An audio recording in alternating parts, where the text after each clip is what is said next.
think there's a tremendous amount going on inside your body when you actually are experiencing gratitude. I know there's been some research done on that as well, and I think when people were actually truly having an experience of gratitude, I think it was the arteries leading into the heart actually expanded. And so we have this kind of saying that, oh, I really feel like my heart's really full at the moment. But it's really interesting if there's actually like a physiological connection between that as well. People very often have this idea, if they are free, if they don't have to work anymore, that's like their life goal, like never to be able never to work anymore. And that's another big illusion to me, because when you have no structure in your life, it's much harder to get things done. And very often work gives you that structure. So you get more things done if you're already doing them. I was really trying to sort of start to cultivate the idea that it is the golden days, there's all these golden days all around us. And the most beautiful thing about the golden days is when you can realize it while you're living it. But you can do that now by having that mindset that these are the golden days of the future. And I think gratitude is the tool. Exactly. Exactly. That is the tool we need. Gratitude. Today we're going to speak about gratitude, a very significant topic in the spiritual life. Once Sri Chinmoy, our teacher, was asked by one of his students, like, what are the 3 spiritual qualities I need to survive in the spiritual life? And Sri Chinmoy's answer was, well, actually, you don't need 3 qualities. You need only 1, and that is gratitude.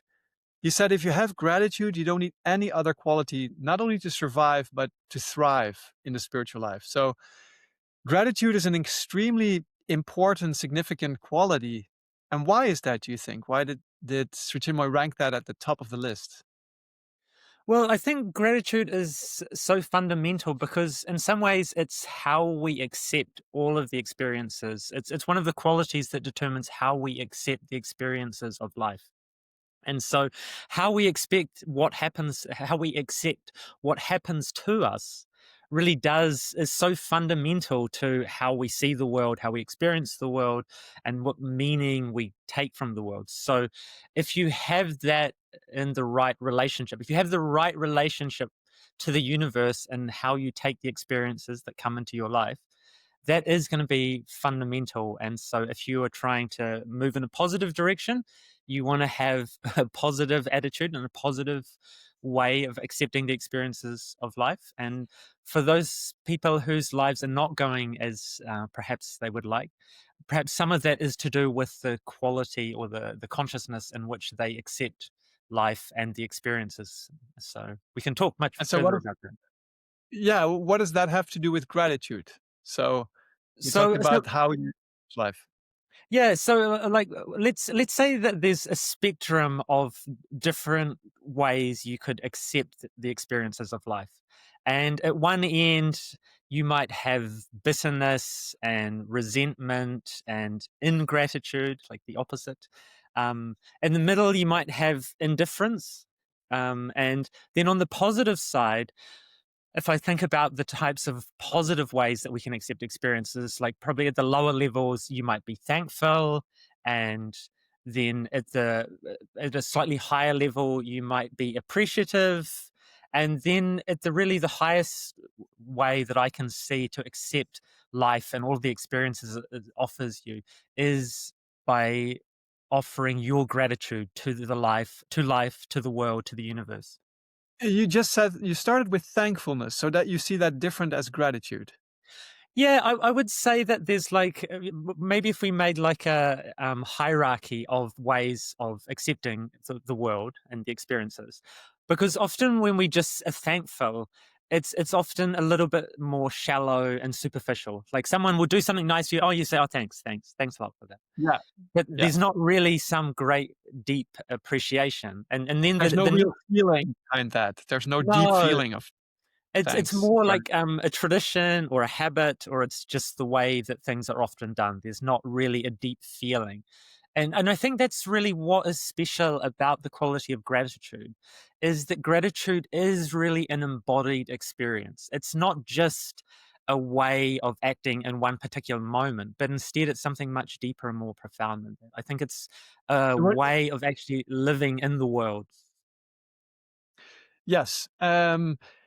Interestingly, it's not so easy to experience gratitude. So I remember also Sri Chinmoy, I think it was in the same talk, he talked about how if God is the shop owner and he's selling all these different qualities, peace, joy, love, hope, sincerity, he said all these qualities, they're quite cheap. We can easily afford them. But he said then when we see gratitude, we're totally shocked at the price. Like gratitude is the most expensive one.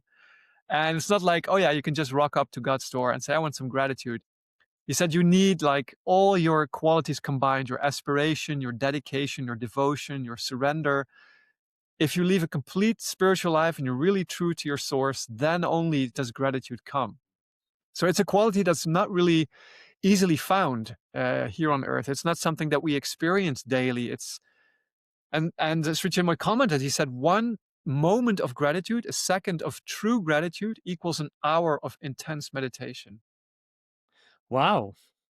It's a powerful thing. Imagine then if you could live for, extended periods of time in that state of gratitude, the amount of progress that you Yeah. would be perhaps able to make would be boundless. Yeah, I agree with you that it has a lot to do with a positive way of approaching life. And I think one of the reasons why just in the ordinary, day-to-day life, what gratitude communicates is the feeling of recognition to the other person. So when you're grateful, truly grateful, and you give some effort into showing your gratitude to another person, they feel recognized, and that is really important for people. There has actually been some research has been done about gratitude in the workplace, that people actually valued recognition over salary.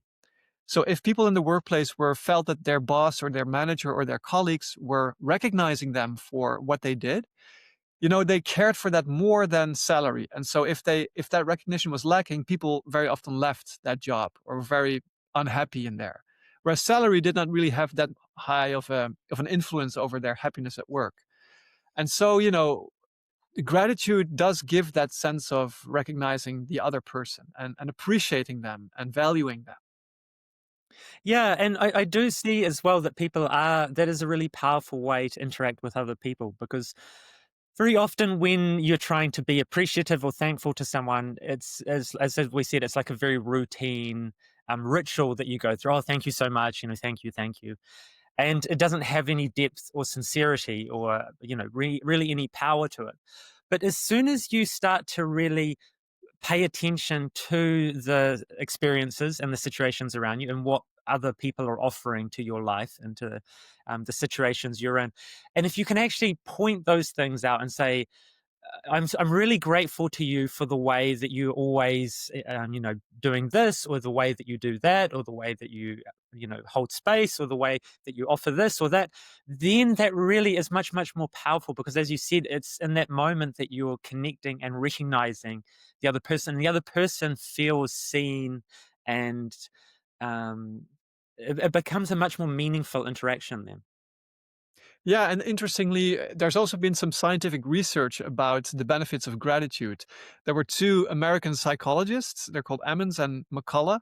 They wrote a book called The Psychology of Gratitude, and they did some research. They did a pretty large experiment. They had three different groups of people that had to, for 10 weeks, they had to write a journal. They had to keep a journal. One group had to that was let's say the gratitude group. They had to write down every day 5 things that made them grateful. Then there was another group that had to write, it was the opposite of that. They had to write 5 things that annoyed them during the day. That's the annoyance group. And then Yeah. the third group was the neutral one. They just had to write down 5 things that somehow that they noticed during the day. And they did this for 10 weeks. And after that, they had these people fill out surveys about their state of perceived happiness. And it turned out that the gratitude group was 25% happier than the neutral group and the annoyance group. So it did have a marked effect on their state of happiness. But also they did some further research, and they also discovered that gratitude actually leads to better health, less depression and stress. People exercised more who were in the gratitude group, and they had a richer social life and enjoyed better sleep. So there's like a host of Wow. other benefits. that gratitude gives. It's a really powerful quality in that way. Yeah, that is really amazing, but it does not surprise me at all either, because Yeah. even like everything, gratitude becomes a practice at some point. It's something that you have to consciously practice, and so when you actually put time aside to consciously try and create for some short period of time that quality and that experience of gratitude, you're going to become better at experiencing it, and you're going to become better at seeing things that you could be grateful for. So the way you look at the world starts to change. And then once you start to change the way you look at the world and you start to see more good things, that's going to be a very positive feedback loop. It's going to encourage you to get out more, do things, interact with the world. Whereas if you're in a situation where you're consciously and constantly looking for all the problems of the world, that's obviously going to start to make your world smaller and smaller over time. Yeah, it's that which we focus on, we make stronger. You know, it's one of the basic cosmic laws of the universe. Like if you have a positive outlook and you focus on the positive, then I guess the positive will start coming into your life. You start being more aware of it, but also really works like a magnet. Because the things that we hold in our mind, they kind of have a magnetic effect. So if we always hold negative thoughts in our mind, it kind of attracts negativity to us.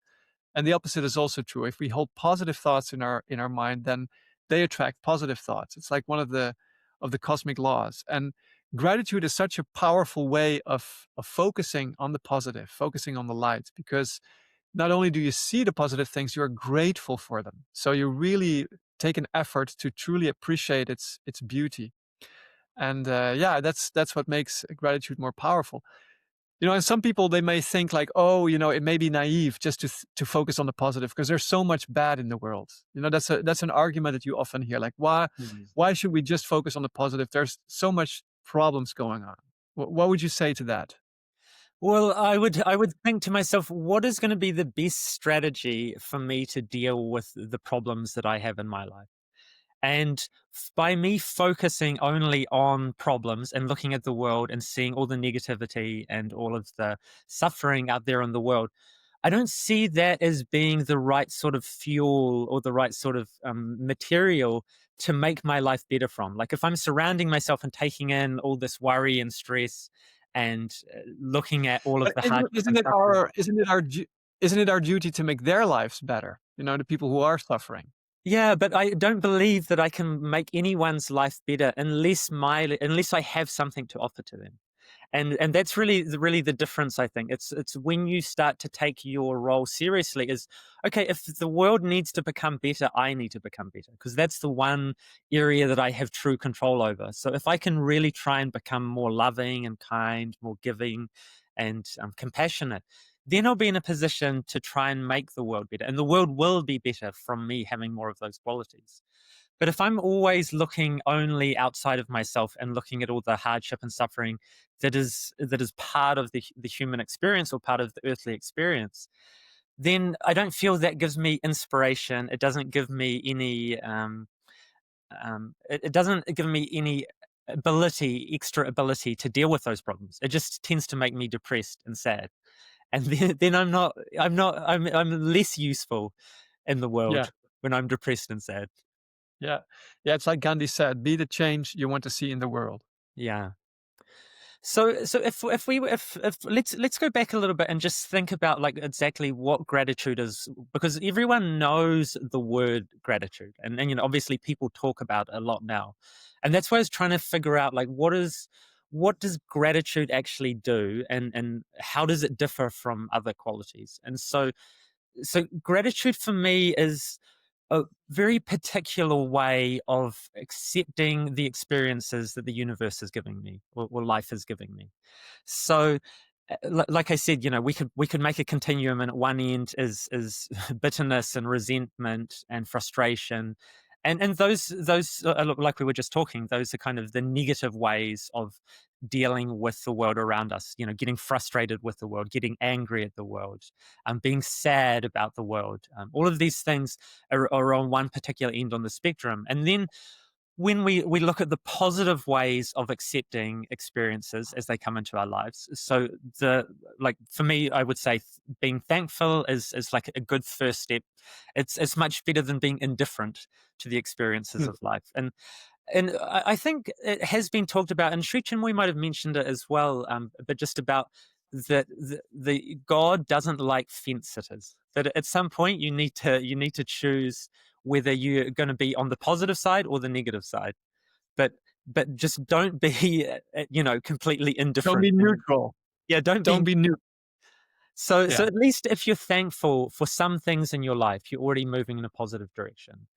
And from thankfulness, I think you get to a level of appreciation where you start to appreciate some of the people around you, you appreciate some of the blessings you have in your life. And so I think that's already like a really positive step to have taken, that you can be appreciative for the world around you.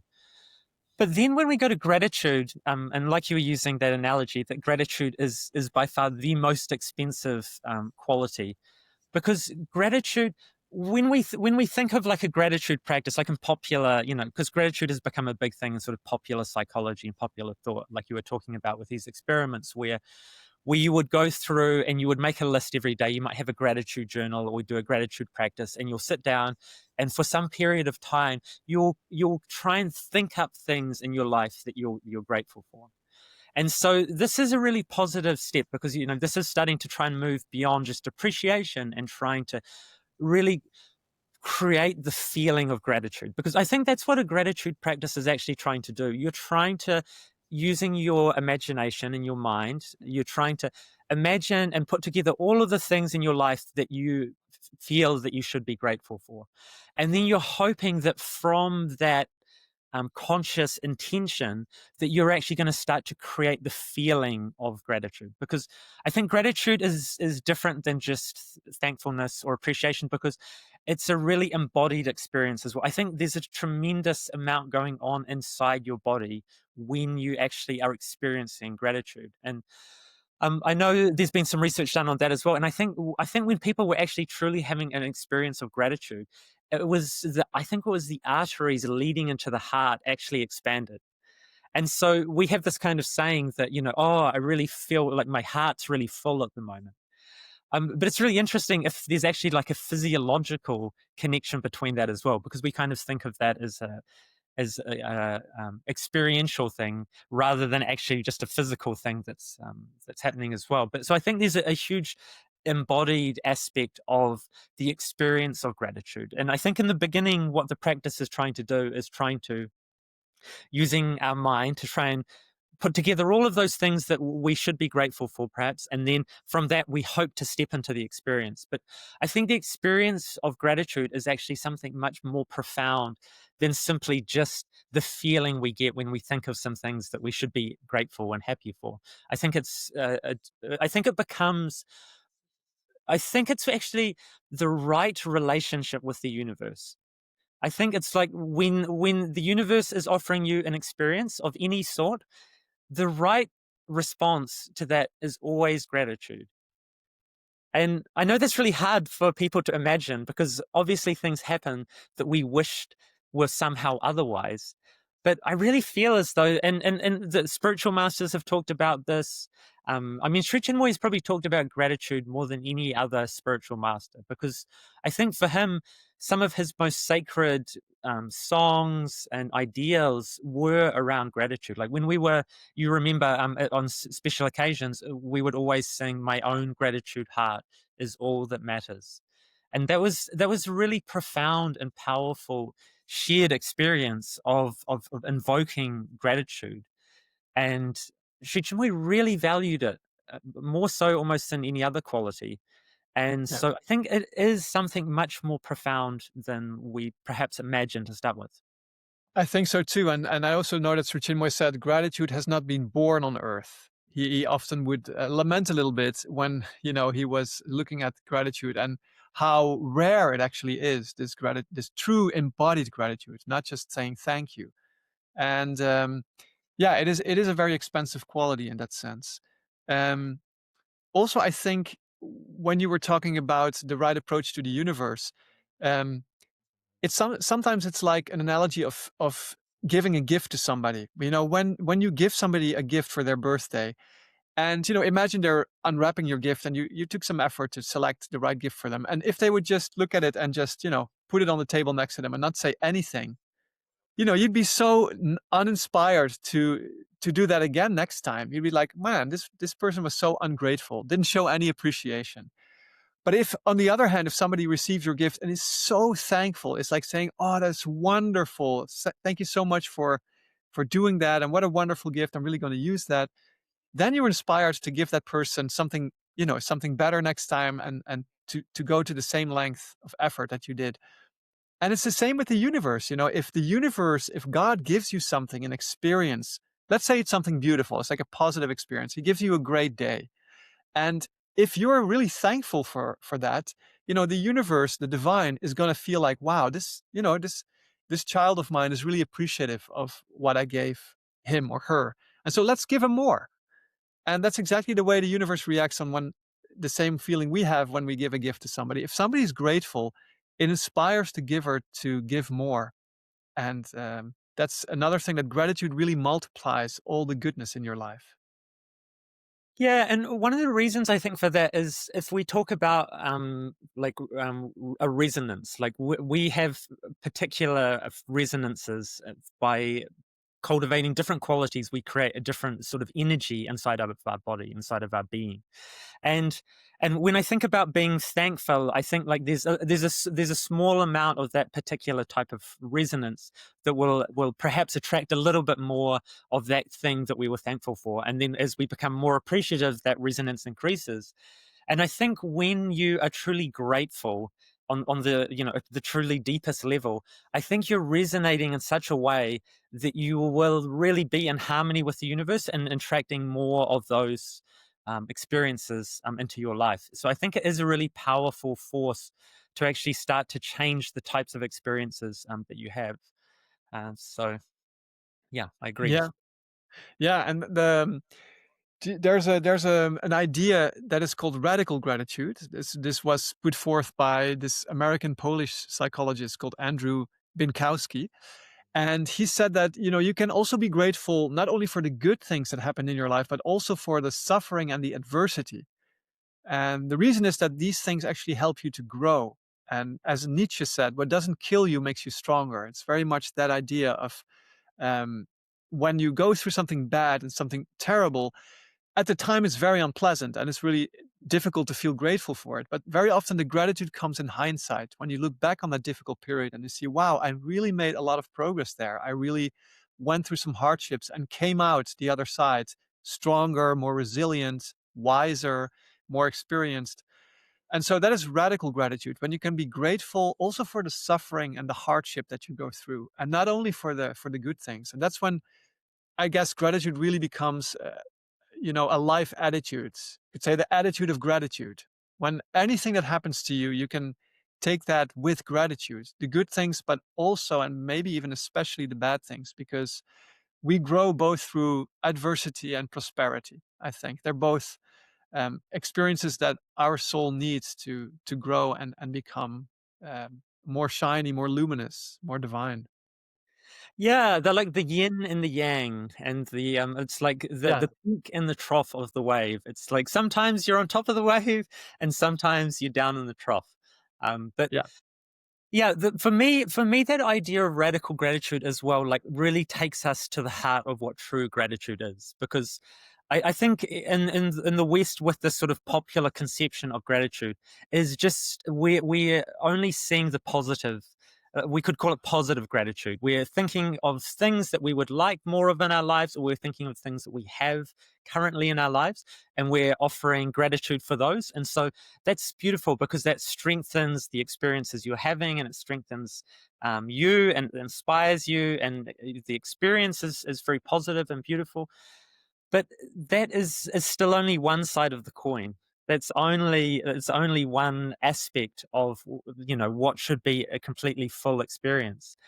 And it's that's really the advanced stage of gratitude, is when you can accept, and you know, suffering and pleasure is exactly the same thing. You can accept them with the same amount of gratitude, because at some point you have to realize that these are simply all just experiences, and experiences have information and they have lessons for us, and it's unnecessary, I think, for us to judge the experiences we're having, because we never really know when something if something is good or something is bad. It's just simply an experience that we're having. And at some point when we look back on it, we start to see how it fits into the picture, into the puzzle of our life, or into the story of our lives.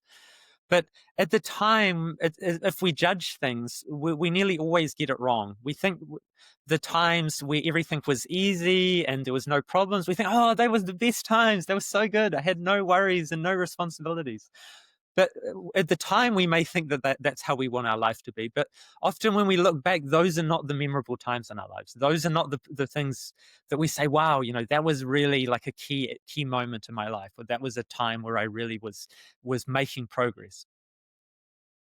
Yeah, exactly. There's a famous story about when the soul goes back to heaven and meets with God. And God shows the soul its progress through life, and it's manifested as a set of footsteps. And there's actually two sets of footsteps, and one is from the soul going through his experiences in life, and the other footsteps are from God. And God is there all the time. Like all through all the experience, he sees the footsteps of God right beside him. But then when he sees the moments when he really suffered and struggled, there's only one set of footsteps there. And he's saying, God, my Lord, where were you at that time? I was suffering so much, but there was only one set of footsteps. Did you abandon me? And then God says to the soul, no, my child, that was the moment when I carried you. So these footsteps are only mine. I carried you. And I think that's a beautiful analogy of when you go through hardships, like you can sometimes feel so close to the divine, like closer than you were otherwise were. And Yeah. it's well documented that sometimes in times of war, in times of hardship, people really pray intensely and they feel the divine, very intensely in their lives. And that's a big comfort. And it's also well documented that people who have faith, they often go through these hardships. They come out much better than people who do not have faith or do not believe in a higher force.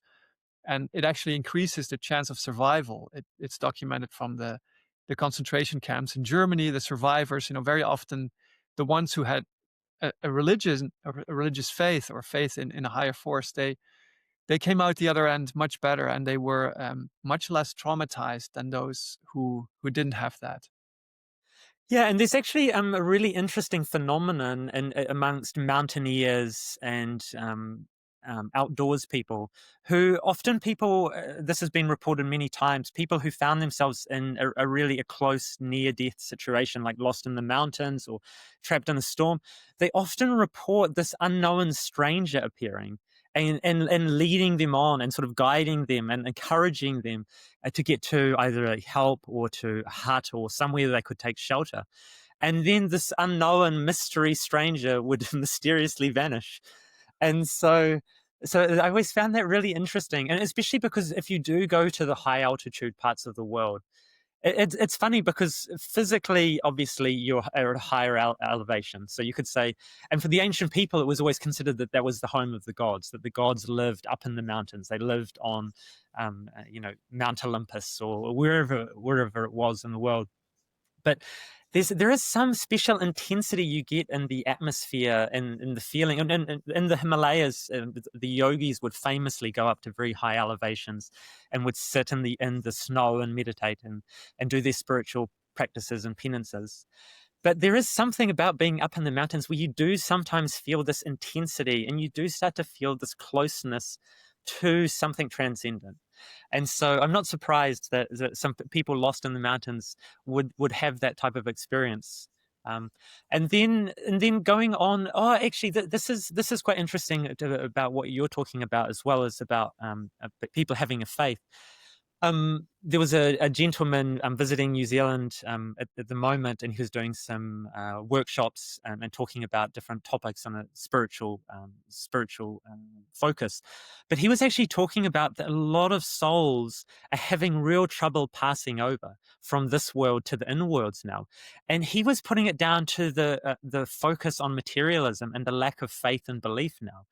So he was saying it was quite interesting. He was saying that basically when people have, deceased people have died, and then their soul, before they've crossed over fully to inner worlds, they're totally confused about where they are and what's happening, because they don't have any faith, they don't have any framework for this experience to fit into.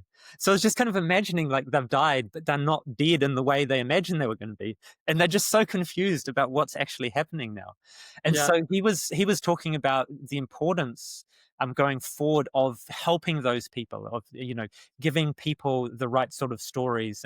And I know in many traditions, like in the Tibetan Buddhist tradition, you'll have a monk come into the house when the person's dying, and they'll read the Tibetan Book of the Dead, which it basically explains the whole step-by-step process of your soul is at this point, and it's going to leave the body soon, and then it's going to go through this phase and this phase. And so for many days after the soul has actually left the body, the person's passed away, the monk will sit there reading this, because he knows that the soul and the spirit is still around, and he's giving it all of the information, and knowledge that it needs to clearly and easily pass through all of the stages. And yeah, this gentleman who was over, he's from Germany, and he was talking about that some of the work that he does, with some of his colleagues, is they actually try and help these spirits and these souls, and give them the information about, you have now died, and now this is the Yeah. next step, and this is the next step.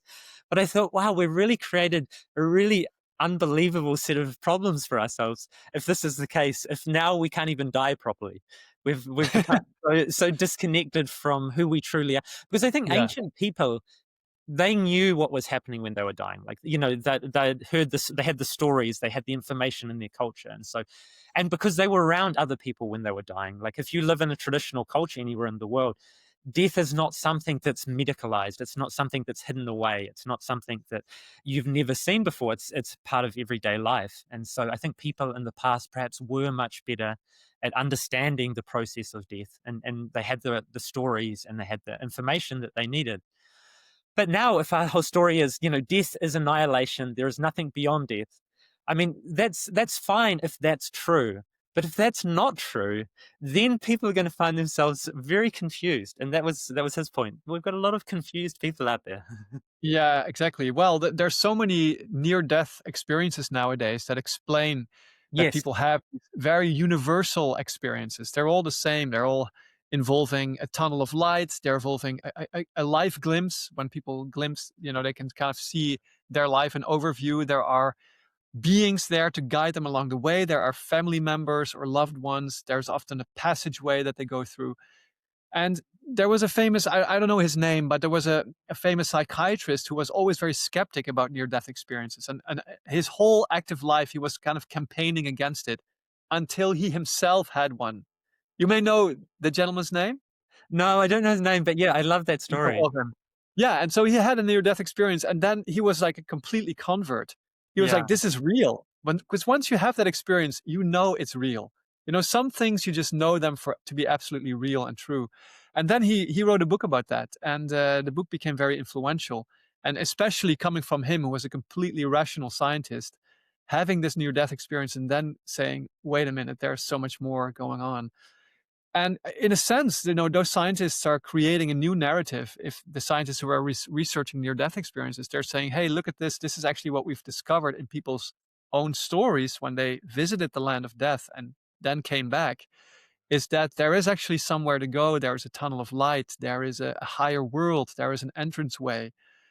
And very often people experience very deep wisdom. They sometimes grasp the meaning of life.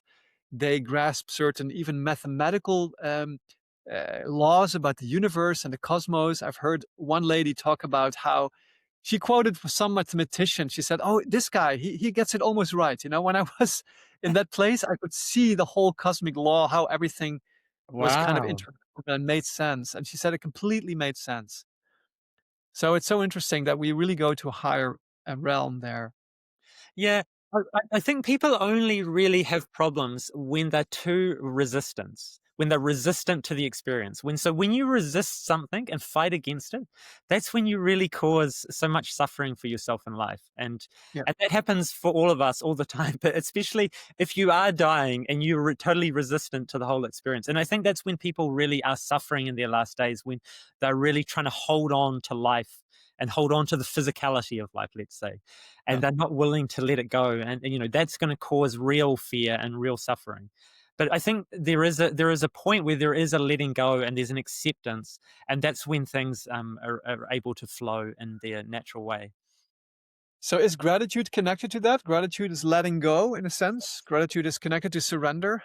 Yeah, so like you said earlier, I think gratitude embodies and connects together so many of the other spiritual qualities that we talk about, and so that's why it is a real high level spiritual quality, because it is like synthesizes so many other qualities inside it. It's And like the color white. It's like the color white of spiritual qualities, which mm, embodies all other colors. yeah, so I was oh yeah, so what I was thinking is that um going back to that famous quote by Einstein that we've often talked about, that the most important decision you'll make is to decide whether you believe you live in a hostile or a friendly universe. And so I think true gratitude at its most fundamental level is the complete acceptance of the second quality, that we do live in a divine, planned, or friendly, harmonious universe that has our best intentions with like mapped out within it. And like we were saying, that we need to at some point be able to accept both the suffering and the hardship and the joy and the plenitude in our life, and at some point, if we can accept them equally, that becomes all the more powerful, because then we're not resisting anything. And I was just mentioning about how resistance causes suffering, and very often when we take the point of view like that we do when we're just stepping into gratitude and we're thinking of all the things that we're grateful for, we're almost then excluding all of the other things in our lives, that these are things that we're not grateful for. So we're not grateful, for all of these other things. We're grateful for this small number of things in our lives, and we don't have any gratitude for any of these other things. But that seems the wrong approach, and it seems the right approach is to continuously expand the number of things you're grateful for. So to begin with, you might choose, obviously, the really positive things, maybe your health or your wealth or your partner or your family or your job or any of those things that seem to be going well. But at some point, you even need to start to expand that and start to begin to become grateful for all the things that you haven't received. And perhaps even the things that you would have liked to have received, but you never did.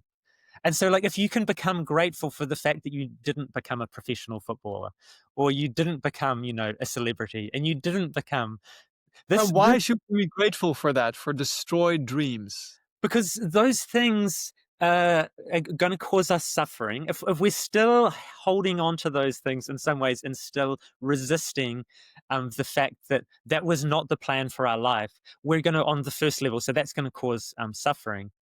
Um, But can it be not the case that sometimes dreams maybe were part of our divine plan, but they somehow did not materialize through some mishap, through some accident or whatever, through some fluke?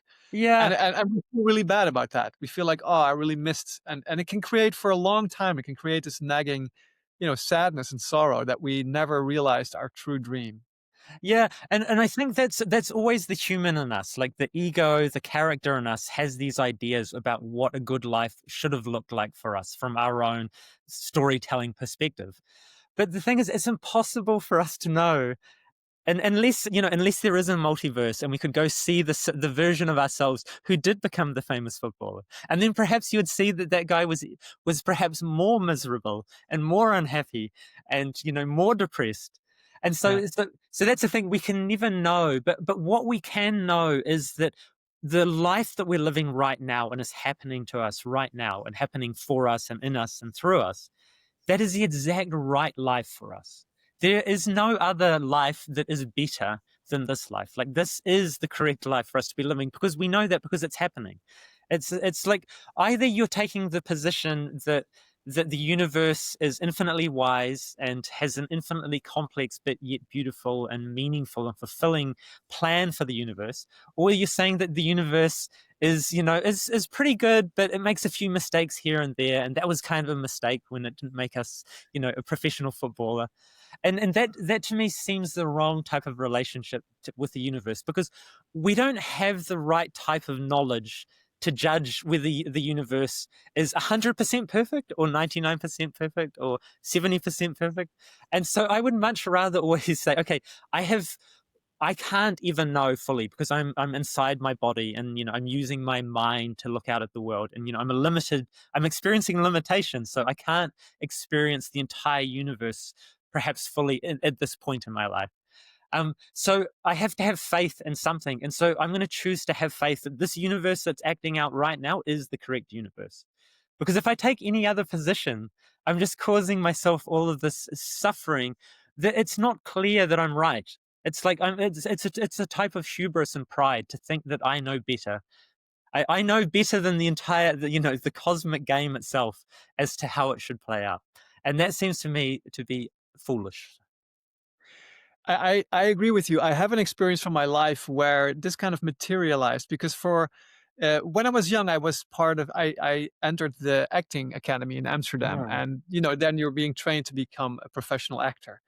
And in my early 20s, I had a bit of a crisis at some point, and I had to leave the education. I could not continue anymore. I mean, I don't want to go into the whole problems, but I was struggling with some identity crisis, some a little bit of depression, and I was kind of confused. And I left the acting school, and for a long time, I was sad that I never realized, my dream of becoming an actor. And many of my classmates, I would see them in television shows and movies, and my heart would start to bleed. For a long time, I could not even see a play. I could not go to a theater because I felt like, oh, I missed my chance. And now when I look back at that period, like you say, I can look back on it with gratitude because I live such a different life now. And I can totally see that if I would have become an actor, maybe even a famous actor here in the Netherlands, I don't think that would have made me happy because I see so many people suffer from their fame. It's so superficial. Of course, it does not bring you happiness and it doesn't bring you joy. It's just the things that you do on a daily basis, they should bring you joy. And it has nothing to do with being famous or being, I mean, sure, you can be an actor and you can be totally happy with it. And I like to think that if I would have become an actor, I would have chosen roles that would have made me happy. But I think the temptation was really there to live this kind of glamorous life. And now I live a very spiritual life and I'm very fulfilled and satisfied with that spiritual life. So I am grateful that that those things happened to me. And I do believe that they happened to me for a reason. And then, now I'm living a very happy life, and I don't need to. Perhaps in a future life, I can have that experience if it's necessary. That's, I think, another way of comforting yourself when you feel that a dream has not been materialized. That you feel there's always another chance. There's always another life where you can experience that, and not even we don't even need the multiverse for that. We can just have our own process of incarnations that we go through and different experiences, and all the experience that we need for our ultimate happiness, for our ultimate fulfillment, they will come to us. I do believe 100% that we live in a divine universe that does give us the experiences that we need. And sometimes you need a setback or a disappointment to make you stronger, to realize what is truly valuable in your life. And I think when you really look at it deeply, we don't need that many things in order to be happy. Like there's only a few really basic things. I believe it's the spiritual practice, prayer and meditation. That is the basis, the foundation of all true happiness. We need a community. We need to connect with other people. We need some satisfaction in our job. We need to do something meaningful in life. And maybe that's it. We don't need, of course, we need a roof over our head and food to eat, but we don't need to be super wealthy. We don't need to be super famous. We don't even, need hundreds of friends. We just need a few good friends. And our true needs are truly not that great. Yeah, and I think that would be a good conversation for people to think about because very often people critique the world we're living in now. Oh, we're destroying the environment and we're causing all of these problems. But very few people give the solution of, perhaps we don't need as much as we think we need. Like the stories that we're telling about what it means to have a successful life, that, you need to have $1 million in the bank for your retirement, and you need a nice house that you have to own by yourself, and you need all of these things. And that's the story of our culture. And very few people actually go out of their way to actually say, hey, perhaps the problem isn't that there's, not enough, or that we, destroying, the planet. Perhaps we just need to all recalibrate what it means to live a meaningful life. That really what we're looking for is the things like that you said, that are more about, internal experiences, our own meaning that we're finding in the things that we're doing, and that, we need community and we need connection. And perhaps those things are not best served by chasing after just material success. And so, I think that's a really powerful message that you have there. And I was just thinking about, your dream of being an actor, and it was reminding me of the great film, one of the greatest films of all times, Everything, Everywhere, All at Once. Oh, here we go again. Won the Oscar for Best Picture, I might say, Yeah. a couple of years ago. But in that story, there is a multiverse, and the main character, Evelyn, she gets to experience some of the different versions of her life. So in this world, in this life she's living, she is just a very simple lady who works at like a laundromat. She has her own laundromat somewhere in America, and so her life looks very dull and very boring and very plain and very meaningless. And she gets to experience some of her other lives. And one of her other lives, she's a very famous actress and a martial artist, and so she does all these martial arts movies. And you would think that, wow, like that is the life you want to live. You're on the red carpet and you're having all of these great experiences. But she got to experience that life, and she got to see that it wasn't the life that she was looking for. But the really interesting thing was for me that there's a storyline in the film that, because in this particular life where she just works at the laundromat, she has she has the most unmanifest potential of all of her potential lives, of all of the infinite versions of you doing all of these amazing things. The one where you're doing the least right now, where you're living the most boring and dull and simple life, that is the life where you have the most potential, because you haven't manifested everything. And so that was one of the storylines in the film, that which I thought But is what is the value? What is the value of having potential if it's not manifested? no, but that was the thing. She was the only version of herself that could save the universe, because she was the one with the most unmanifested potential. And so for me, that's such a great story, that she was the one who could do the great things. Because, like, you could say in your own life, you could look at your life and you think, well, what have I done? I haven't manifested any of my potential. And it's like, well, that's a great place to be, because then you have the most potential to grow from where you are right now. You have, if you have, if we're talking about a multiverse, in one life you've become an actor, in one life you've become this, in one life you've become that. So you've already kind of collapsed down a lot of the potential. You've used a lot of your time and energy already to create a particular outcome. But if you do feel someone is someone who hasn't perhaps done what they've meant to, you should feel like, great, I've still got all of this inside me. Like, it's not that it's disappeared and you've lost it. It's like, I've got all of this potential, and I can instead change the direction and focus it on something else. And so the fact that you didn't become that great actor is wonderful, because all of that potential that you could have used and manifest in the world of acting, instead you've had that available to take into this other field and to use it to become a great spiritual seeker of some description. So Yeah, I yeah, like that idea. that's cool. Yeah, that's nice. I just stumbled upon an aphorism by Sri Chinmoy, which I really liked. It kind of ties back to what we're talking about earlier about not having to need so many things. Yes. It goes as follows. Yesterday, I thoroughly examined my world. I found nothing worth having. Today, I'm just looking casually at my world. I find everything I need is there. Isn't that great? Wow. That It's is so great. real. That is really great. You're looking hard at your life. Oh man, there's nothing worth having. And Yeah. then you casually, you're just like, hey man, it's all there. I It's don't need anything. it's And all sometimes I have that experience when you're just you're just musing, you're on the bike to work and everything, you look around and the world is beautiful and you're going to a job which you like. It's like That's all I need, man. That's all. It's all there. It's like I don't need anything else. Yeah, we really misunderstand what perfection looks like. And Yeah. you could be living the perfect life for you right now, but you could think if you looked at it too hard, too intensely, you could think, oh, I don't have anything that I need. I need all of these other things that I don't currently have. And but when you're in a space of gratitude or a space of surrender and a space of true acceptance, you realize actually everything is just as it is. Because who are you to know that having something that you don't have now is truly going to make your life better in some way?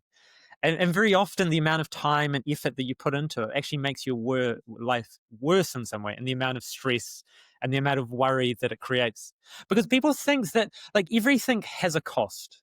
And and so when you're chasing after something, you want to think really deeply, okay, like what is actually the cost of chasing after this thing, going for this thing?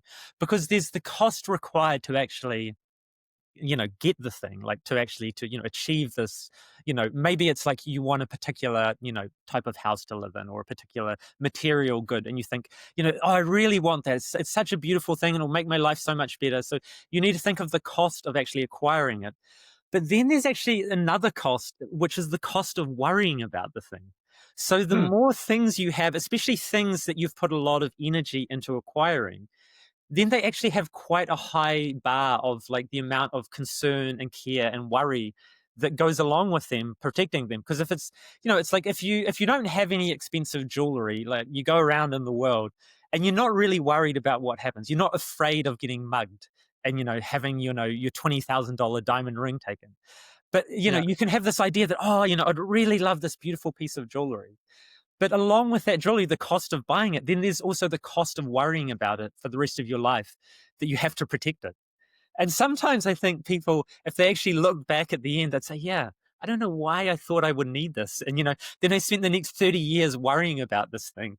Um, Yeah, I- it's well known among millionaires that they feel that they never have enough. yeah, In the beginning, they just want to make their first million. Then they when they have their first million, they want to make 5 million.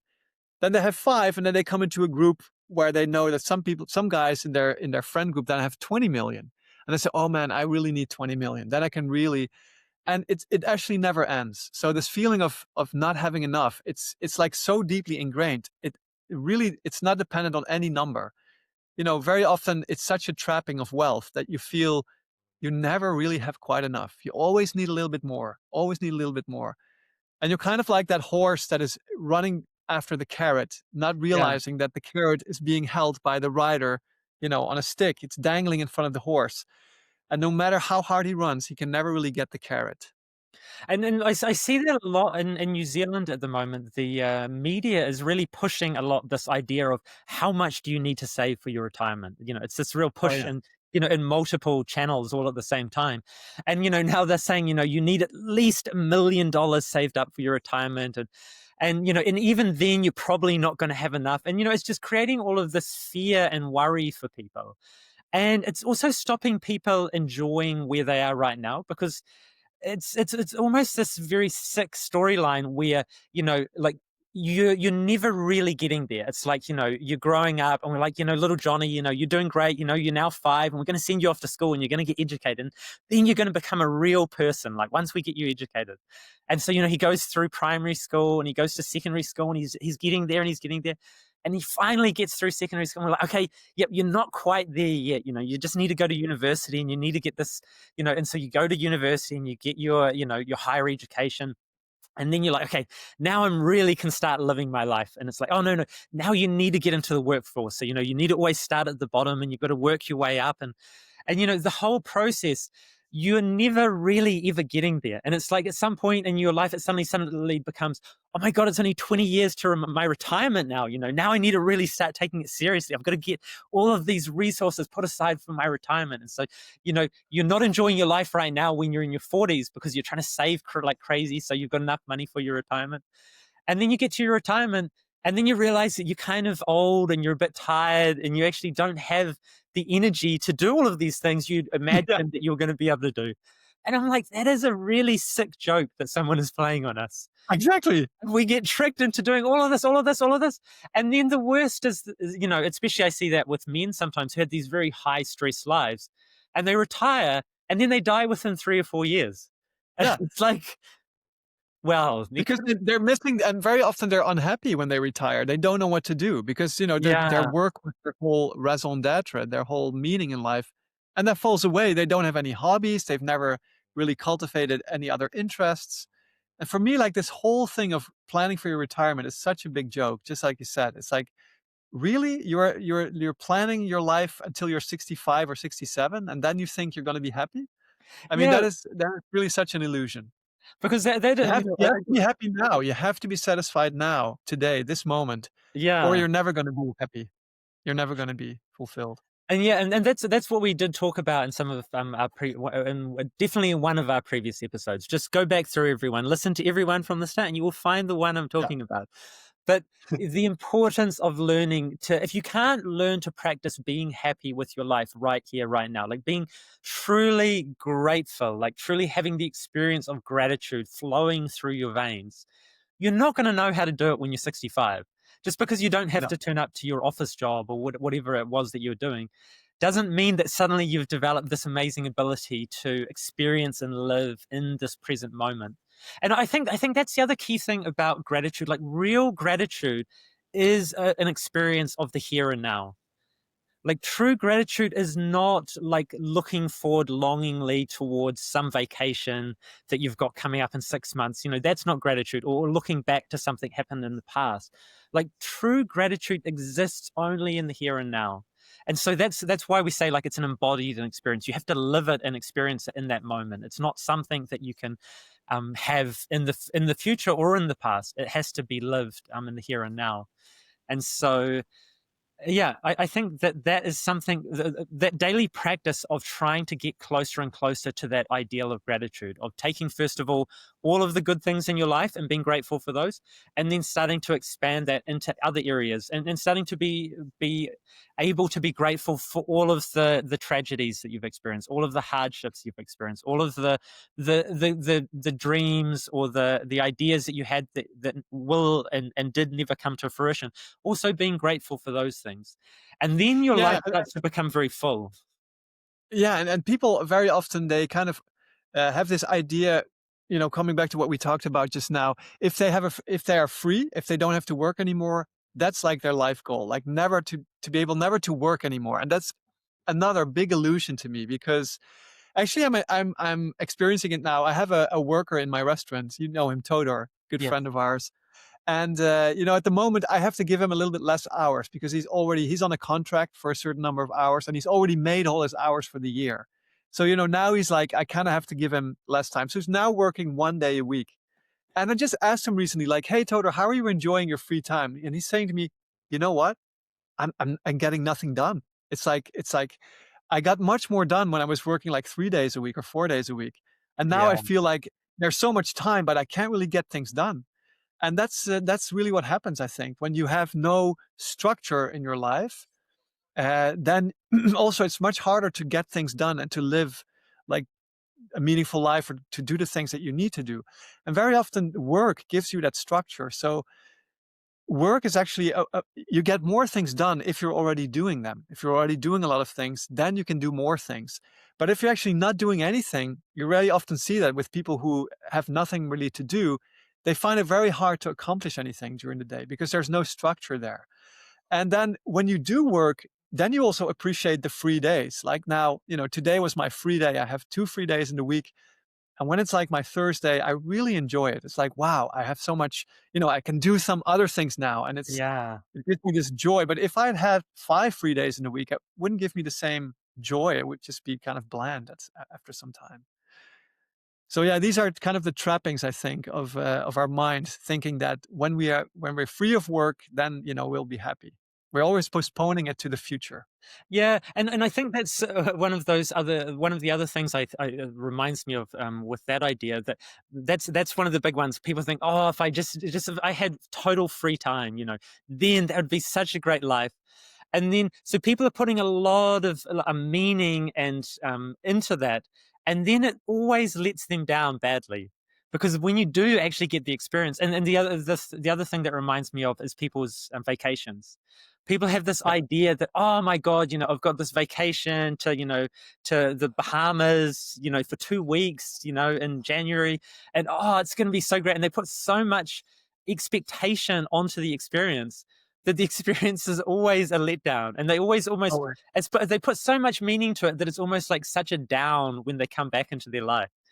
Yeah. And I always think that that seems to be the wrong strategy for life. It seems if you can find a way to love and accept all of the things you have to do, not just the good things, but also the things that are a little bit dull and tedious, or a little bit, perhaps on some level you would rather be doing something else. If you can learn to accept those and be grateful for those things as well, then your life has this wonderful consistency. Like you're never having these big highs and these big lows.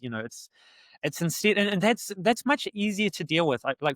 For me personally as well, I find that my life flows much better where I feel as though every day is a beautiful day, and it's not like, oh no, it's Tuesday, I can't stand Tuesdays, I've got to Yeah. do this, that, and the other thing. So trying to set your life up in a way, or just even change your mindset in such a way that you can even accept and be grateful for the things that perhaps in the past would annoy you or frustrate you. Yeah, I have some other things I thought about of how to cultivate gratitude. Cool. So one thing we already talked about is to keep a gratitude journal. That's Yep. that's the way how you practice being grateful for the things. And you really nicely expanded that with not only including the good things, but after some time including more and more things into your gratitude journal that you can be grateful for. Even, a colleague with a bad temper and how you dealt with that. You can be grateful for that or anything else. Another thing, how to cultivate gratitude would be to consciously enjoy the good times when they happen. Mm. So to really enjoy when something good and start again, start with something good when it happens to really enjoy that moment and not think about the future. Like really be with don't allow your mind to roam. Be in that present moment and enjoy. Maybe it's a walk in nature and you're coming to this beautiful view. Really take in the view and enjoy it. Or maybe it's you're having a coffee with a friend. Like really enjoy the taste of the coffee, the conversation you're having, and those things will also help you to cultivate gratitude. And another thing is to be happy with the success of others, because very often, we talked about this earlier, when others, our friends or colleagues, have success, there's always this little subtle green-eyed monster in us which is called jealousy, which kind of doesn't like others to be successful. But if we can consciously try to find joy in their success, um, it actually helps us define our own goals. So one thing, you can use jealousy in a positive way by feeling that if you feel that you become a little jealous of someone, it actually means that you value what they have achieved. And that means that it is something that is important for you. And so you can also turn that around and say, hey, I'm jealous of my friend who just whatever, became really fit and healthy. Then make that into something, oh, that's actually important for me. Now I'm going to try to be fit and healthy. I'm going to go through the same steps. And so in that way, the success of others can also help you to define your own goals. And then interestingly, there's a Japanese practice of how to cultivate gratitude, which is called Naikan. It is meditating on the countless unnoticed blessings that you received in your life. And it goes all the way from in your, infanthood, when your mother changed your diapers and when you were fed and cared for as a baby, as an infant, to trying to remember all the countless times that somebody did something for you. And it doesn't even have to be that they did it in a loving or in a well-intentioned way, but just the fact that they took care of you in so many ways. And that is actually a practice in Japan. In Japan, it's called Naikan, to meditate on the countless unnoticed blessings that you received in your life. And that's how you become conscious of how much others have cared for you. And very often, of course, we take those things for granted or we don't even think about them. But think about when you were a child, like how many times your mother cooked for you, cared for you, your parents, brought you to school and brought you to your sports club and all these things. So that's another way of cultivating gratitude in a very practical manner. Yeah, I love that. I hadn't heard of that idea of Nikon before, but That's really what you want to start trying to do, is expand your world of gratitude. So instead of just seeing the very obvious things that most people would start with, you want to see how far down you can go, and like going like that, like going back through your life and being grateful for all of those infinite numbers of experiences. Because for you to have arrived at this point where you're 30 or 40 or 50 or 60 years old, there's been just an innumerable number of moments that have led and been the foundation of you being here right now, and having these opportunities you have. So we all have an infinite number of things to be grateful for, and we may call some of them, positive experiences, we may call some of them negative experiences, but they have all been instrumental in you being right here at this moment and having the potential to move forward from here. So yeah, I really like that one. The other one I'd probably add is this conception, spiritual idea. It's called the last time, and it's realizing that everything you do at some point, it will be the last time you do that activity. And we normally miss the last times. There's something that always slip by us, and it will be, it may have been that you were, like a good example might be skiing, because skiing is something that often people do in their lives, and then at some point they stop skiing. And very often, when they were skiing, they never thought that they were going to stop skiing. And so they didn't notice when it was their last trip to the ski field. And then suddenly they look back and they're like, wow, I actually haven't been skiing for 10 years now. And, I'm getting older and I don't know if I will again. And the experience of how different it would have been to know it was your last day of skiing. Like if you were put on a beautiful mountain somewhere in Austria, I know you're going skiing soon. So Yeah. if on the last day there, if you really imagine, this could be my last day skiing ever. So how you would experience that experience of going skiing, and all of the moments, being in the lift and, having lunch and, spending time with your friends in the air and the sound of the snow, all of those things, you would embrace them and you would take them in so much more deeply if you knew it was the last time. And the real poignant one for me is there's always a moment, a time for a parent when it's the last time that they pick their children up. So Mm. for parents, you're picking your children up, for years and years. You're carrying them around. You're doing this for them. You're doing for that for them. And you never realize that at some point that was the last time that you ever picked your child up. Because it happens kind of so gradually. And suddenly, you haven't picked your child up for a week or a month. And then at some point you realize, oh my God, my kids are actually too big for me to pick up now. And suddenly you're like, oh my God, after all of those years of carrying them around, like I'm never going to pick them up again. And so for me, taking that idea into all sorts of different areas of your life is really valuable, because it changes your experience of everything. Like, a good example is, doing your laundry, because doing your laundry is something so ordinary and habitual that you never really get that much joy. It's like, oh gosh, I've got to put some laundry on, I've got to hang it out, or I've got to put it in the dryer. And, you go through the whole process and you never really take the time to actually enjoy and appreciate it.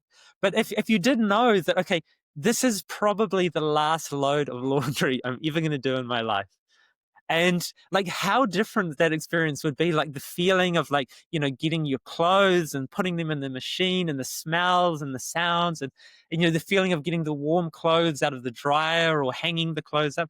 You would probably experience it so radically differently than you do every other time if you knew that it was the last time. And the But it's thing is, quite challenging to do that every day, like to make every day that your last time. That's pretty yeah, challenging for the mind. that's a challenging thing, but I think I think it's a nice idea to deepen your gratitude and your connection to any activity.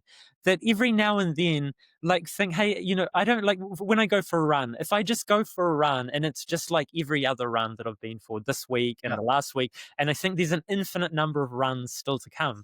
No one particular run I will enjoy more than the others, but every now and then there'll be an experience. Like, I remember when a good friend of mine who was a keen runner, and he passed away several years ago. And for some time after that, every time I went running, I was just reminded, like, especially when he was sick at the end of his life, how much he would have given to be able to go out just for one run and to feel, good in his body. And and you, because you really are never sure if you have another run in you. Like, every time you do something, it's not guaranteed that you will be able to do that again. Like, things will happen at some point in your life, and perhaps you will never be doing that activity again. And so, yeah, I always think it's like, for example, you've got a music group, and your music group is made up from guys from many different countries, and it's an amazing thing to have a group of people coming together, doing something in harmony, in tune with each other. And it's never clear how many more concerts you'll play or how many more gigs you'll ever have. All sorts of things could happen, especially when you have many people coming from many different countries to come together. So, I mean, like for me, every time that you guys get together and perform and do a concert, it's like an absolute miracle. You had someone coming from Canada, you had an Irishman, you had, Yeah. Italians, you had Germans coming. So, it's a real miracle, but it's very easy just to see it as like, oh, this is my music group, and, this is what we do. And we will always do this, and we've been doing this for so many years, and it takes away the magic from it. You forget that what an amazing time you're living in, that you could have these people come together and sing songs together, and play music together, and Yeah. it's a beautiful thing. Yeah, and I think for the people who were close to Sri Chinmoy when he was still on Earth, that was also very true. That for sometimes they were with him for decades. Some of them when they met in the 70s and all through the 80s and 90s and 2000s, and all of a sudden Sri Chinmoy passed away. And they kind of lost him on the physical plane. And then the same thing goes. Like if you enjoyed every moment that you spent with your spiritual master, those are really significant moments. And yeah, it goes with anything. It goes with loved ones, with family members. You don't know if you will see your loved ones again the next day, and life is uncertain. So Yeah. just and enjoy every moment you have. And even like I like the idea, like if you don't live near your parents, you don't see them really regularly. Like you want to think, okay, how many times do I see my parents in a year? And so if someone's living away from, their home city or away from where their parents live, maybe they see their parents 3 times a year. And so in their mind, their parents may be in their 60s or their 70s, say. So you think, oh, my parents will still be around for 20 years. But that's actually the wrong way of thinking about it, because if you only see them 3 times a year, it means if you've got 20 years left, you're only going to see them 60 more times in your life. And like Yeah. seeing them 60 more times is not that much. It doesn't seem that much. Like if you think, oh, I've got them for 20 more years, but you have to, it's like a lot of these things, they're not things that we're talking, things we're talking about, meaningful things. Often, they're not something, some of them like this, you don't do them every day. So you want to think like, even Yeah. if you think you have many more years, like even that doesn't mean that like for us, we visit New York, and that's a very sacred place for us, because that's where our spiritual community is centered. And we have this beautiful outdoor meditation space there called Aspiration Ground. And I normally go to New York twice a year. And so if I think, oh well, I'll be going there for the next 30 years, it's like, oh well, what's one trip or what's one day there? But if I think, well, I might have only 20 or more visits to that sacred place, I might take it with more intensity each time I was there. Yeah. So I think, because I think that's always the problem for human beings, is not properly appreciating what we have when we're experiencing it. And like I call this the golden days problem.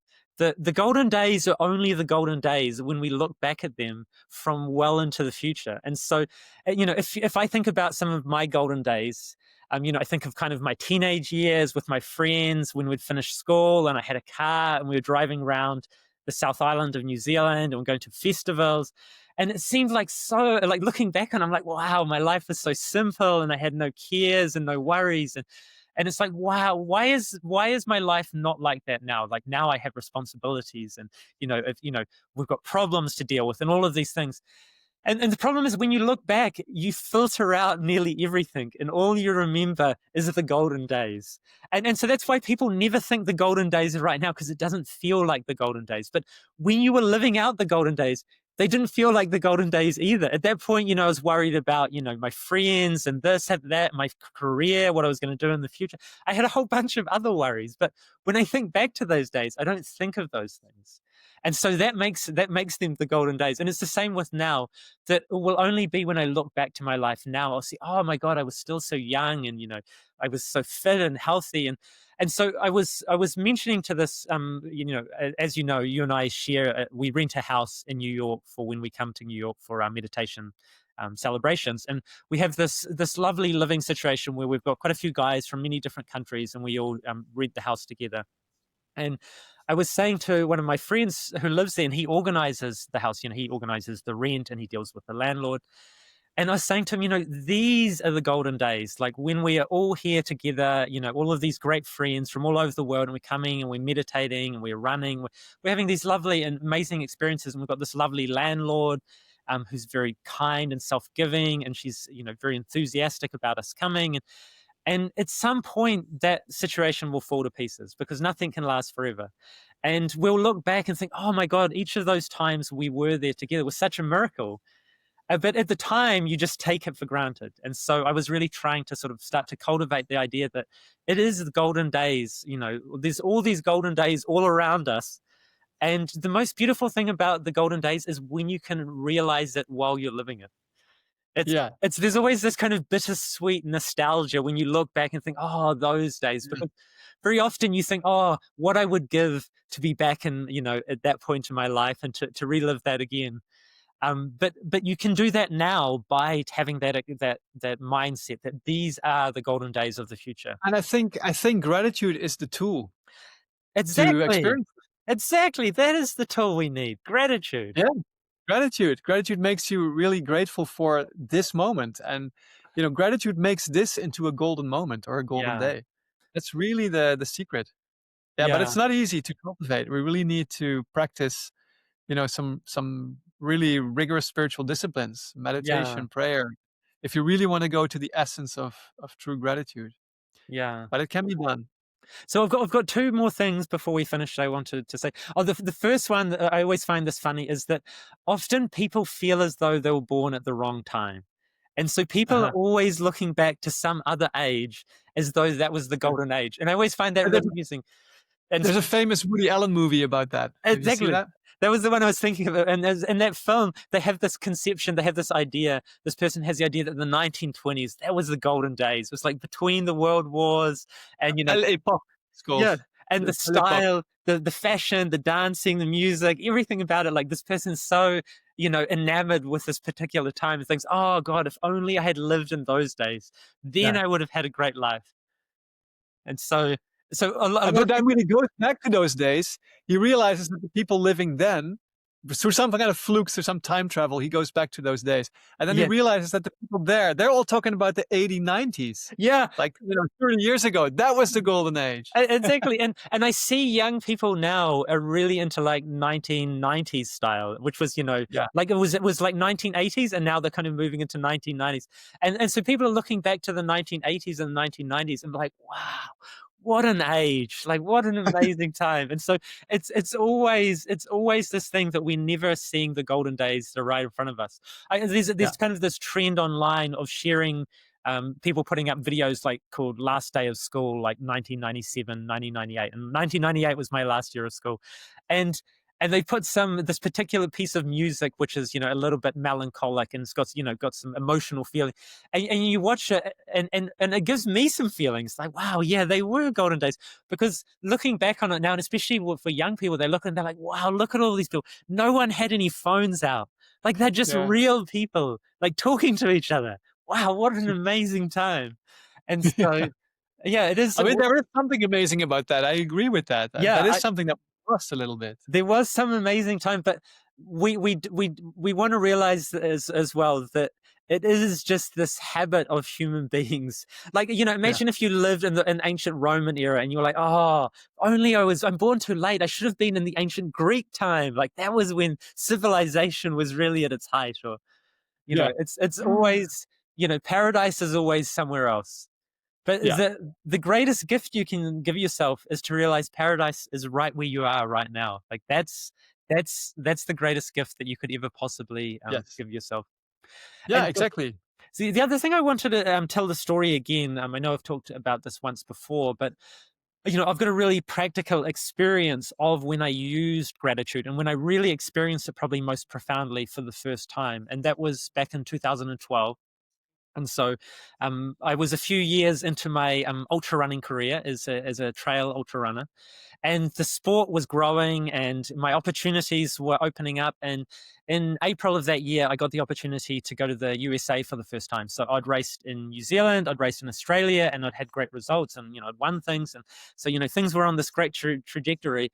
In 2012, I got this opportunity to go to this 50-mile race in California that goes from Sacramento, the state capital in California, to Auburn, which is this famous town for outdoors activities and mountain sports and things like that. So, and it's called American River 50 Mile. And so it ran along, the American River, and also ran past Folsom State Prison, which is very famous because Oh, Johnny Cash did a famous yeah, concert there back in the day. exactly. So I have run past that Folsom State Prison. Very nice. But Not run out of it, fortunately. no, I didn't have to. I didn't have to go through it, at least. Yeah. So it was like a big deal for me. I made it mean something. I put a lot into it because it's my first time racing in America, and against well-known, ultra runners. And I put a lot of meaning into this race. And so when you do that, this increases your stress, your anxiety, your worries, all of these things. And I was still finding my way in, how to navigate the game of competitive high level sports, but do it from a spiritual basis. Do it in alignment with all of the other things I valued. And so I went into this race with high hopes, but I was trying not to put a lot of pressure and expectation on myself. And I had to go out there all by myself. So my friends in California from our community, they were all busy. They had a very busy restaurant at that point. And so one of my friends, they very kindly rented a car for me. And so, I had to drive out there by myself. And so it was a real great adventure because I had to take all of the responsibility myself. Like there was no one else to share the responsibility with. I had to do it all myself. And so the race started in the dark, and very early on in the race, it was really cold to start with. It was much colder than I imagined it was going to be, and I ended up starting to get this blister on the ball of my foot, like really early on in the race, and it was starting to become painful. And I was running along with a good group of guys, and we're kind of the lead pack in the race. And I didn't really know anyone, and so I was just trying to work and gauge my effort off how other people were doing. And I had this blister that was getting worse and worse, and I kept on thinking, oh, I should stop, and I should put a something over the blister, put a bandage or something on the blister to stop it getting worse. But every time we got to an aid station, our pack got smaller and smaller, so guys were starting to drop off, and it was becoming a more and more small select group. And so every time I'd get there and I'd think, oh, I should stop, and then I'd see like that it was now down from 8 guys down to 7 to 6 to 5, and so I'd be like, oh gosh, I've got to carry on, I've got to stay with these guys. And so I never had a chance to do anything with this blister, and so it continued to get worse and worse. And it's 50 miles long, and it's an interesting race because the first half is on bike paths, so it's on asphalt, and then the second half is all trails. And so it ended up we coming towards the halfway point where we go from the bike path to the trails. And I'm running with this American guy, and he was probably the favorite, I think, for the race. He was a 2:18 marathon, and he was a really good runner. And he'd had a lot of good results. And he and I were running together. And as soon as we got to the trail, though, suddenly I gapped him, and I was suddenly all by myself. And so I was in this situation where, I had this blister on my foot, suddenly I was leading the race, and I never expected, like, I'd kind of tried to not have expectations, but I didn't have anything to go on, like how to deal with this situation, because suddenly I'm in this totally unknown zone of suddenly being at this big time race in America, which I've built up to be this great thing. And suddenly I'm in the lead of the race. And so that was totally outside of my, comfort zone and my imagination. And I'm running along, and every time I hear a branch crack or, the wind in the trees, I'm looking around behind me to see oh my God, is someone coming? Is someone coming? And it's one of those situations where you create problems for yourself. Because when I was going in and I had kind of no expectation, and I wasn't expecting to win the race, I was just hoping to have a good experience and a good performance. I was trying to get the best out of myself. And so there's no expectation there. But suddenly now I'm leading the race. And so suddenly your mindset starts to flip around, and suddenly you go from like, wow, wouldn't it be great to be at the front of the race? Suddenly you're at the front of the race and you're like, oh my God, wouldn't it be terrible if someone overtook me? So instead of seeing the good in the experience I was having, I was allowing my mind to say, oh my God, what if someone passes you? That'd be a tragedy. And so I was really battling with, these different factors were all going on at the same time. And at some point I realized, oh my God, I have to run for 2 more hours. And it's like, I cannot run and get the best out of myself from this mindset. Like my consciousness was not in the right space to allow me to have the best possible experience. And what was amazing at that moment, this one thing I'd read in a book from Sri Chinmoy just before I left, suddenly it stood out into my mind, and was something along the lines of gratitude is a miracle power on earth. It's not the exact wording, but that was the wording that came to mind. That was the idea that gratitude is a miracle power on earth. And so from absolutely nowhere, like I wasn't consciously trying to think of how to get my way out of the situation, but it was almost like an intuitive thought just popped into my awareness. So gratitude is a miracle power on earth. And so I had to think to myself, well, what does that actually mean? Like, how is gratitude a miracle power? Like, how does gratitude allow you to achieve miracles on earth? Like, I'm like, what does this actually mean? And so I thought to myself, like thing was, I needed to try and live it out. I needed to try and experience gratitude in that moment, then to try and see, like, how does this actually work? So the first thing that I did was I changed my mindset entirely. So instead of thinking, oh my God, what if someone passes me? I started putting myself in the situation, oh my God, how grateful am I that I'm having this experience right now, being in the lead of this race? Like, this is beyond my imagination. I never expected to be leading this race. So suddenly I went from the negative aspect to a positive aspect. And so each time I thought about that, I thought, yeah, wow, like I'm here having this experience. I'm leading this race. Like, this is amazing. Like, it doesn't matter what happens in the future, what happened in the past. Like, this moment alone is such a beautiful and amazing thing. And so that was making me more and more grateful. And the more gratitude I felt for that moment, the more I felt like, man, I'm so grateful for this experience. I want to give myself so fully to it. And so I was able to push myself more, like go deeper into the experience of running as fast as I could. And so that became this really powerful feedback loop, where the more I was aware of how grateful I was for having this experience and how great it was, the more I wanted to give myself to the experience. And so the more I was willing to push myself further and further into this experience. And then the second thing I started to do was I started to expand beyond myself. So I started to look from the point of view of people around me. And so I started to think of my friends. So a lot of you and my friends were in New York already. And I thought, wow, if they could see me right now winning this race, they'd be so happy. Like, they'd be so overjoyed that I'm having this experience. And that made me even more grateful, like looking at it from an outside perspective, looking at it from someone else's viewpoint. Yeah, and expanding it as well from just myself to like my friends and my loved ones and the people around me. So I started going between myself and looking from the outside, like, wow, like if my parents could see me right now, like doing this, I'm in America, I'm winning this, it was like 1,000 people race. So it was one of the bigger races at that time. Like, if they could see me here and they would be so happy and overjoyed. And that made me more grateful for the experience. So the whole thing became this just beautiful experience. So the last 2 hours of the race went from what could have been stressful and causing me anxiety and worries. Suddenly, I was just on this wonderful like roller coaster ride of joy and gratitude and like happiness and love, and it was still one of my favorite and most enjoyable running experiences. And I really started to see the power that these qualities could actually have in our day-to-day life, like in the activities, like, in the battlefield of life. If you actually can bring your gratitude to the fore and actually use it in your day-to-day life, it makes you infinitely powerful. It makes you able to give yourself so fully to what you're doing, in a way that becomes incredibly meaningful and enjoyable. And for me, it was so eye opening. And I did manage to win the race, and I held on to the lead. And I remember actually the funnest part was the last 3 miles was all uphill, and I was having such a good time that I almost didn't want it to end. I was just in such a the experience was so enjoyable, much more so even than the finish line. When I crossed the finish line, it was like an anticlimax because Yeah, suddenly you've won this thing and you're there and there's like 20 people standing around and they give you, a medal and shake your hand and good on you, mate. yeah, And it's like, wow, was that it? Okay.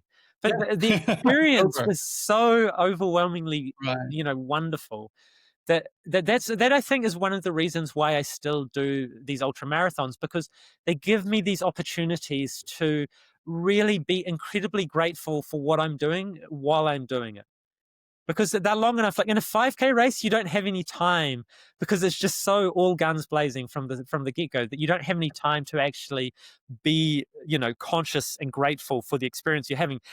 By that point, it's so difficult that you want it to be over.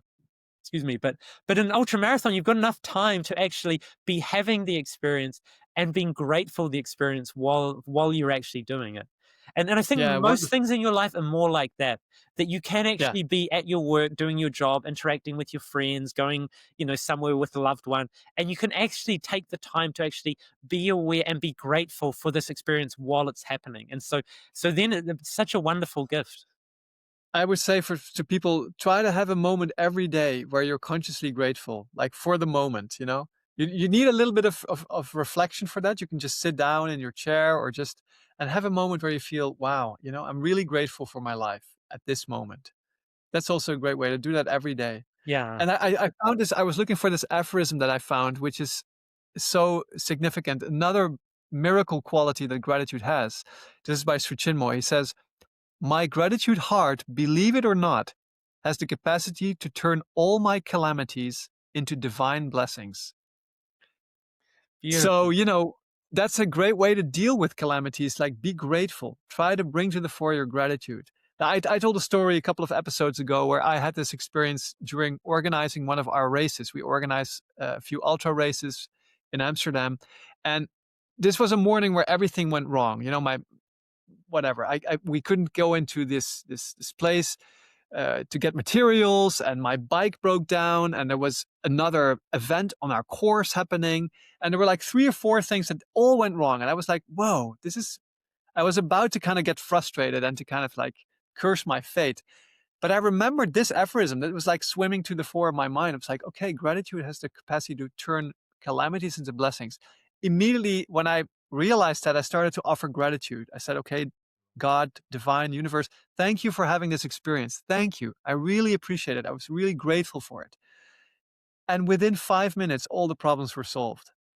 It was just amazing. It was really like, it just showed me this gratitude has a miracle power. So, all these different things that were problems, or I thought there were problems, once I started offering gratitude, the solutions to them popped into my mind one by one, and I was able to kind of deal with those things. So, yeah, Good. maybe that's a good way to conclude today's episode on gratitude, the attitude of gratitude. Yeah, That I've really enjoyed diving deep into the sea of gratitude, and I have all gratitude for this conversation and this podcast. And so thank Yes, you. let's have some gratitude for this moment. Me too. And so, dear listeners and viewers, we are also very grateful to you for sticking with us and following us Are along we the are we way. grateful to them, or are we thankful or appreciative? No, we started with thanks, then we moved to appreciation, but now we're at the level of gratitude. Wonderful. I Thank thought you so. so much for joining us. Yeah, and to consider subscribing, tell a friend, and we'll see you again in 2 weeks' time. Thank you. Bye.